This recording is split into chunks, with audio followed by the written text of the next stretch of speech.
চক বিজেপিয়ে যিখিনি তালিকা প্ৰকাশ কৰিলে তেওঁলোকে নিজৰ তালিকাখন প্ৰকাশ কৰিছে 11টা সমষ্টি খুব সম্ভৱ তেওঁলোকে তেওঁলোকৰ মিত্ৰ দল আছে অসম গণ পৰিষদ তেওঁলোকক 2খন আসন দিব আৰু ইউপিপিএলক এখন আসন দিম বুলি কৈছে আৰু তেওঁলোকৰ ইউপিপিএলৰ উপৰিও বিপিএফ দলটো তেওঁলোকৰ সহযোগী সেই গতিকে তেওঁলোকৰো কিছু অসুবিধা হৈ আছে কাৰণে 3খন আসন দিব পৰা নাই আমাৰ সভাপতি ভূপেন বৰা ডাঙৰীয়া আপোনালোকক আগতে অৱগত কৰিছে যে ইণ্ডিয়া এলায়েন্সৰ উপৰিও আঞ্চলিকভাৱে আমি আৰু অন্য 15টা দলৰ লগত মানে মুঠতে 15-16টা দলৰ লগত অসমত একেলগে নিৰ্বাচন খেলাৰ কথা আমি চিন্তা কৰি আছোঁ সেই গতিকে আমাৰ কিছু পলম হোৱাটো স্বাভাৱিক আৰু অসম বুলি কিয় ক'ব লাগে ইণ্ডিয়া এলায়েন্সৰ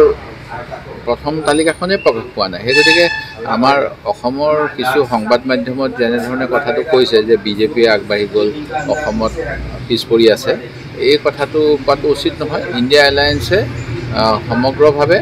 গোটেই ভাৰতবৰ্ষতে নাম প্ৰকাশ কৰা নাই সেই গতিকে যেতিয়ালৈকে নহয় তেতিয়ালৈকে অসমক বেলেগ ধৰণেৰে বাতৰি কৰিব নালাগে আমাৰ অতি সোনকালেই দিল্লীত যি চেণ্ট্ৰেল ইলেকশ্যন আমাৰ অথৰিটি থাকে চেণ্ট্ৰেল ইলেকশ্যন কমিটি তেওঁলোকে সভা অনুষ্ঠিত কৰিব আৰু বিভিন্ন ৰাজ্যৰ নামবিলাক ঘোষণা কৰিব তেতিয়া আমি অসমৰ নাম পাম চক বিজেপিয়ে যিখিনি তালিকা প্ৰকাশ কৰিলে তেওঁলোকে নিজৰ তালিকাখন প্ৰকাশ কৰিছে 11টা সমষ্টি খুব সম্ভৱ তেওঁলোকে তেওঁলোকৰ মিত্ৰ দল আছে অসম গণ পৰিষদ তেওঁলোকক 2খন আসন দিব আৰু ইউপিপিএলক এখন আসন দিম বুলি কৈছে আৰু তেওঁলোকৰ ইউপিপিএলৰ উপৰিও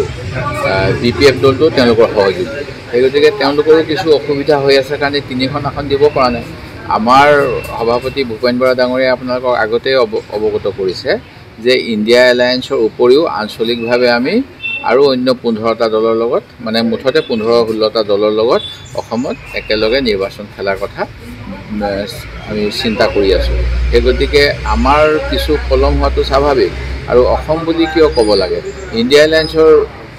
প্ৰথম তালিকাখনে প্ৰকাশ পোৱা নাই সেই গতিকে